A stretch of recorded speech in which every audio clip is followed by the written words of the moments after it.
வணக்கம். லதா காமாட்சி நெல்லை போஜன். இன்றைக்கி என்ன சமையல்னா, சௌச்சௌ, அவரைக்காய், கேரட், தக்காளி, பச்சை மிளகா, மாங்காய் போட்டு ஒரு பச்சை மிளகா சாம்பார், உருளைக்கிழங்கு வறுவல், பீட்ரூட் பொரியல்.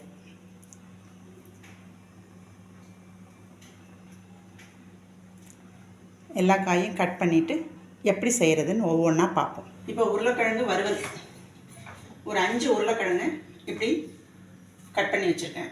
சின்ன சின்ன துண்டாக கட் பண்ணிவிட்டு ஒரு 5 டீஸ்பூன் எண்ணெய் ஊற்றிருக்கிறேன். கொஞ்சோண்டு மஞ்சள் பொடி, ஃபைனல் டச்சப்புக்கு உள்ள உப்பை இப்போமே போட்டுட்டேன். அதுக்கு அரைச்சிக்க வேண்டியது வரமிளகா, பெருஞ்சீரகம், உப்பு, தேங்காய். இதை அரைச்சிட்டு நம்ம பார்ப்போம். இப்போ தேங்காய், வரமிளகா, சோம்பு, உப்பு போட்டு அரைச்சி வச்சுட்டேன். அப்படி குறைன்னு அரைச்சிக்கோங்க. தண்ணிலாம் எதுவுமே ஊற்ற வேண்டாம். ஆல்ரெடி நான் இதை போட்டிருக்கிறேன். திருப்பியும் ஒரு தடவை போடுறேன். இதுக்கு என்னென்ன பொருள் போட்டிருக்கேன்னா, 5 உருளைக்கிழங்கு எடுத்துருக்கிறேன். 5 உருளைக்கிழங்குக்கு ஒரு 6 வரமிளகா, கொஞ்சோண்டு உப்பு, 1 டீஸ்பூன் சோம்பு, கொஞ்சம் தேங்காய், ஒரு 2 ஸ்பூன் தேங்காய் போட்டு 5 டீஸ்பூன் ரீஃபண்ட் ஆயில் ஊற்றிருக்கேன். அவ்வளோதான். இது அப்படியே எண்ணெயில் டோஸ்ட் ஆகிட்டுருக்கும். இந்த காமிக்கிறேன். இப்போ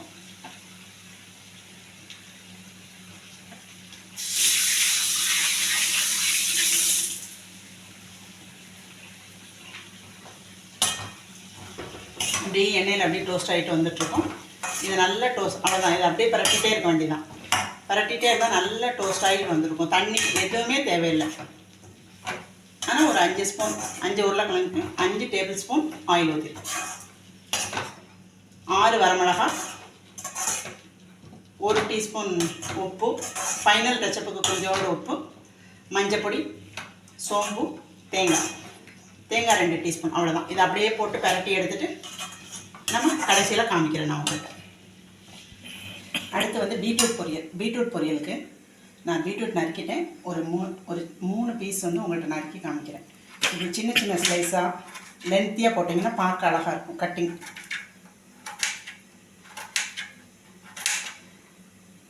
சின்ன சின்ன துண்டாக போட்டதோட லென்த்தியாக அப்படி பிட்டு பீஸாக போட்டிங்கன்னா அப்படி துண்டாக இருக்கும். ஓகேவா? இந்த மாதிரி ஒரு பீஸாக பிட்டாக துண்டு போட்டிங்கன்னா பார்க்க அழகாக இருக்கும். அதான் உங்கள்கிட்ட பீட்ரூட் கட் பண்ணி காமிச்சிட்டேன். இப்போ பீட்ரூட் பொரியலை ஸ்டவ்வில் ஏற்றலாம். அடுப்பில் கடாய் வச்சுருக்கேன்.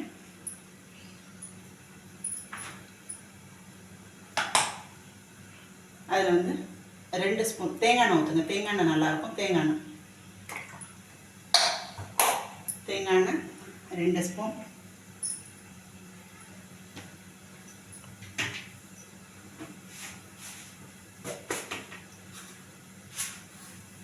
எண்ணெய் நல்லா காயட்டும். எண்ணெய் நல்லா காஞ்சிருக்கு. கடுகு,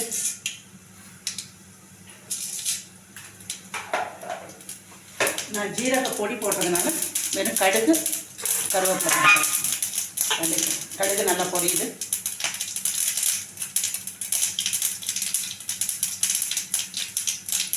கருவேப்பிலை, ஒரு 4 பச்சை மிளகா. காரத்துக்கு 4 பச்சை மிளகா தான் போடுறேன்.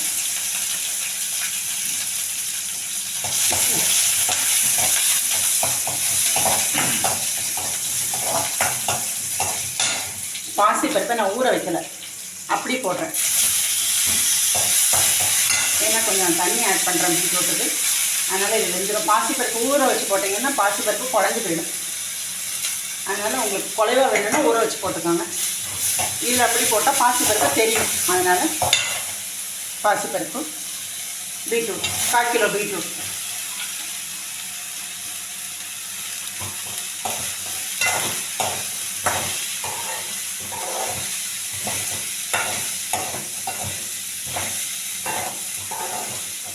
திருப்பி என்னோடய ரெசிபியை திருப்பி சொல்கிறேன். ஒரு 2 டீஸ்பூன் தேங்காய் எண்ணெய் காஞ்ச உடனே, கடுகு நல்லா பொரிஞ்ச உடனே, கருவேப்பிலை, பச்சை மிளகா, 1/4 கிலோ பீட்ரூட்டுக்கு நான் 4 மிளகா போட்டிருக்கேன். 1/4 கிலோ பீட்ரூட்டு, பாசிப்பருப்பு ஒரு 2 டீஸ்பூன் கழுவி அப்படியே போட்டிருக்கேன். இப்போ உப்பு,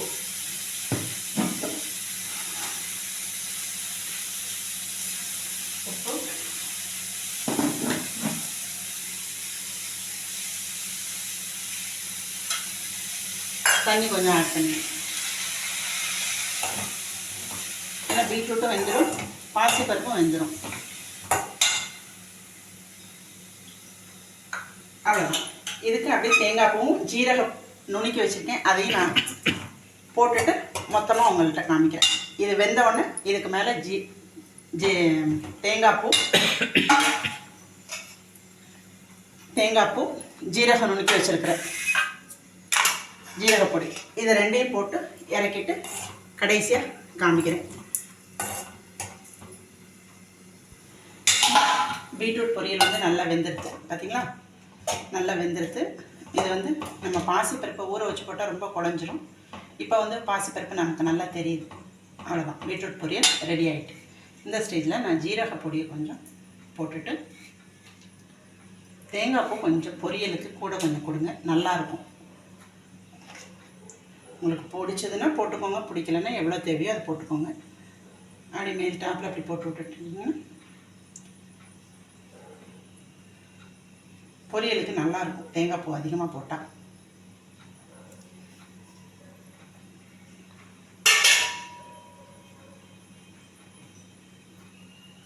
கொஞ்சோண்டு மேல் டாப்பில் காயம், லைட்டாக காயம், ஜீரகம் போட்டிருக்கேன், இதெல்லாம் லைட்டாக காயம் போட்டிருக்கேன். அவ்வளோதான். அப்படியே ஒரு பரட்டி இதை முடிச்சிட வேண்டியதான். இதை ஓரமாக எடுத்து வச்சுருவோம்.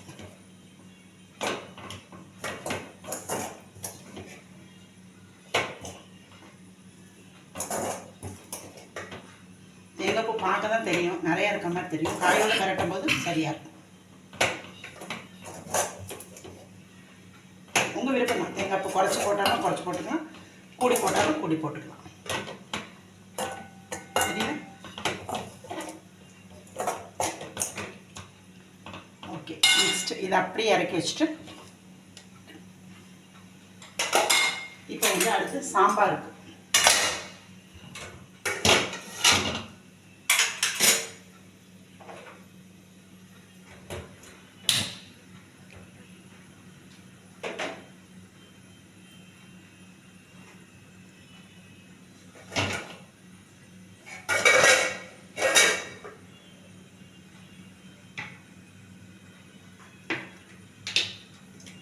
ஒரு அடுப்பில் ஒரு பச்சை மிளகாய் சாம்பார் பண்ணுறதுக்கு அடுப்பில் ஒரு கடாய் வச்சுருக்கேன்.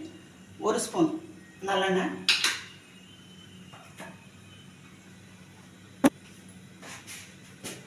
காஞ்சிருச்சு, வெந்தயம்,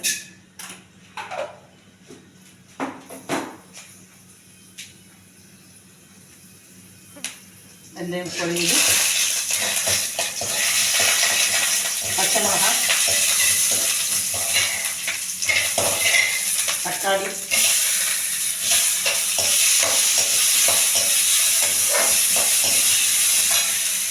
சவுக்கு, கேரட், அவரைக்காய்,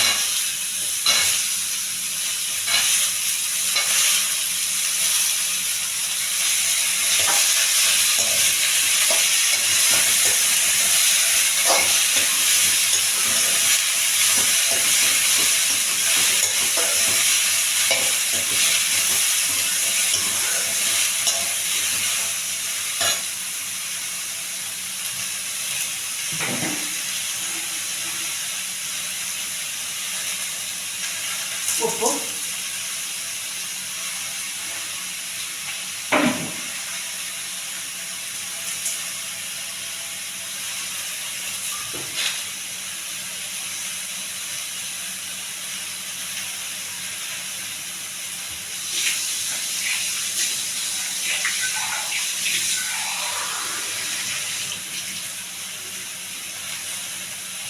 காரப்பொடி, சாம்பார் பொடி எதுவும் கிடையாது, பச்சை மிளகாய் சாம்பார். 1 ஸ்பூன் நல்லெண்ணெய் ஊற்றி அதில் 1/2 டீஸ்பூன் வெந்தயம் போட்டிருக்கேன். வெந்தயம் பொரிஞ்ச உடனே பச்சை மிளகாய், தக்காளி, சவுச்சோ, கேரட், அவரைக்காய் எல்லாம் போட்டு காய் வேகட்டும். வெந்ததுக்கப்புறம் என்னென்ன போடுறேங்கிறத காமிக்கிறேன். ஓகே, சாம்பாருக்கு காய் நல்லா வெந்துடுது, எல்லா காயும் நல்லா வெந்துடுது. இந்த ஸ்டேஜில் நம்ம வந்து மாங்காய் ஆட் பண்ணுறோம். சின்ன துண்டு மாங்காய், கொஞ்சோண்டு புளித்தண்ணி, இந்த காய்க்கு தேவையான புளித்தண்ணி, வெல்லம், 2 வெல்லம்.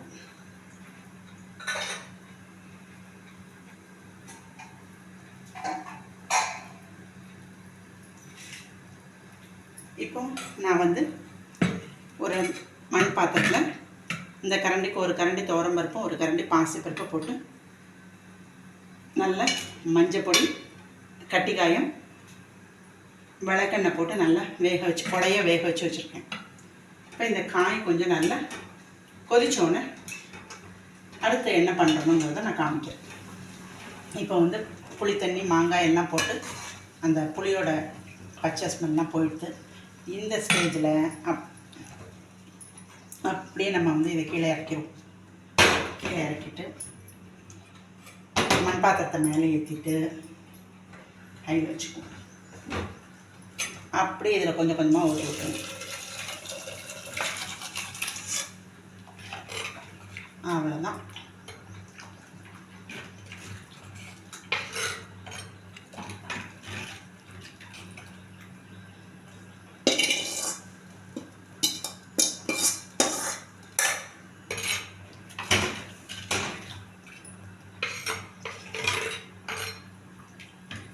எல்லாம் போட்டாச்சு.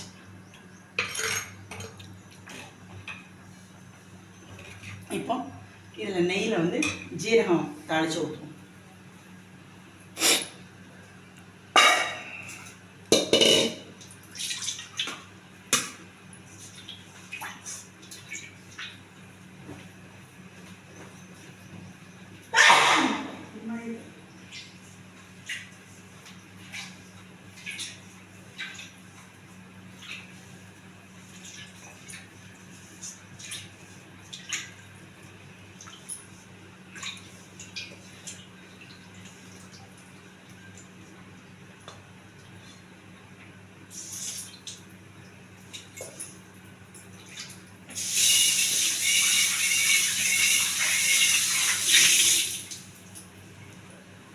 இந்த கடாயை நான் கழுவி எடுத்துருக்கேன்.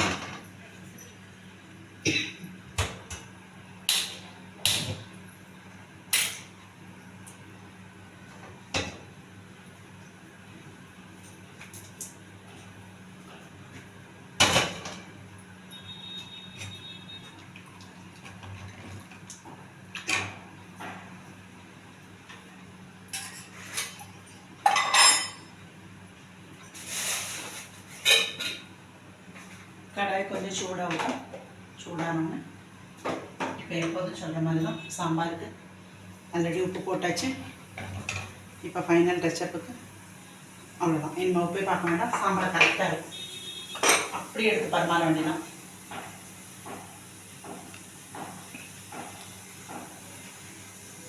கொஞ்சம் மல்லித்தலை,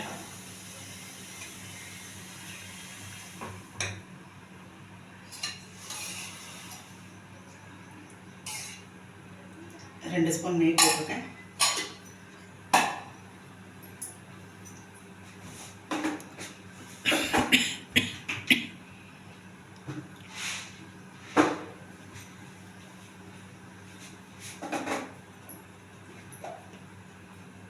நெய் லைட்டாக காஞ்சிருச்சு. ஜீரகம் 2 வறுத்து போட்டு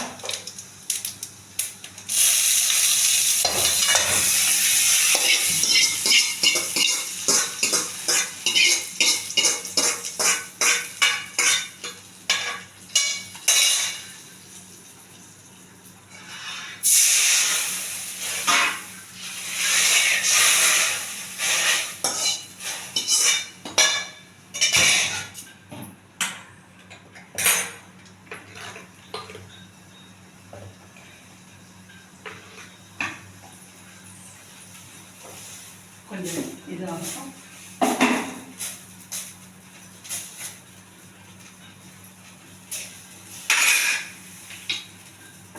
நல்லெண்ணெய் 2 ஸ்பூன்,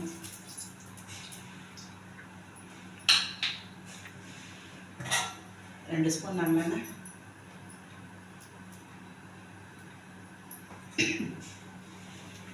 எண்ணெய் கொஞ்சம் காஞ்சிருச்சு.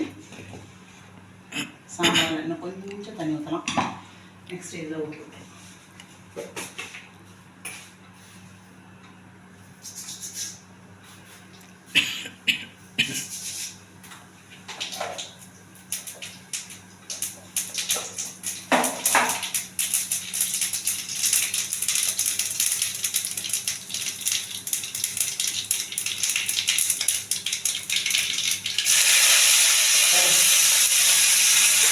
நல்லா பொரிஞ்சிருக்கு. இந்த ஸ்டேஜில் ஸ்டவ் ஆஃப் பண்ணிவிட்டு அப்படியே எடுத்து சாம்பாரில் ஊற்றினீங்கன்னா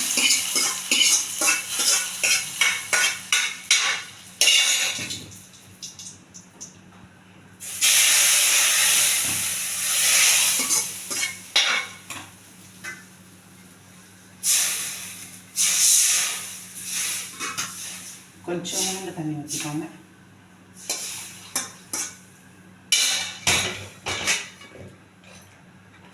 ஓகே, சாம்பார் பச்சை மிளகா சாம்பார் ரெடி.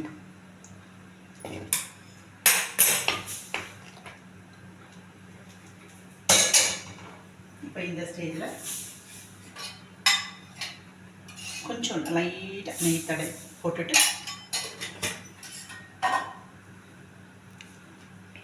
லைட்டாக திருப்பி கொஞ்சோண்டு, அப்போ பாதி தான் போட்டேன், இப்போ கொஞ்சோண்டு கொத்தமல்லி போட்டு அந்த நெய் வாசம், மல்லி தலை வாசம், அவ்வளோதான். ஒரு கொதி வந்தோடனே ஆஃப் பண்ணிட வேண்டியதான். ஓகேவா, பார்த்துட்டிங்களா? இது நல்லா ஒரு கொதி வந்தோடனே இப்போ நல்லா நுரைச்சிட்டு வருது. ஒரு கொதி வந்தோடனே ஆஃப் பண்ணிட வேண்டியது. ஆஃப் பண்ணிவிட்டு இன்னைக்கு என்ன டிஷ்லாம் பண்ணேங்கிறத உங்கள்கிட்ட காமிக்கிறேன்.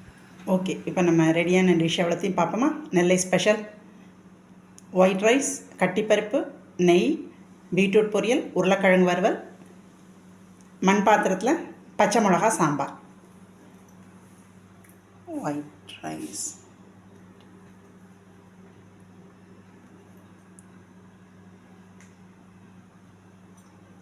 ஓகே. இன்றைக்கி லஞ்ச் மெனு இதுதான். இந்த ரெசிபி உங்களுக்கு பிடிச்சிருந்ததுன்னா நீங்களும் இதே மாதிரி செஞ்சு சாப்பிட்டு டேஸ்ட் பண்ணுங்கள். இந்த வீடியோ பிடிச்சிருந்ததுன்னா லைக் பண்ணுங்கள், ஷேர் பண்ணுங்கள், சப்ஸ்கிரைப் பண்ணுங்கள். நன்றி.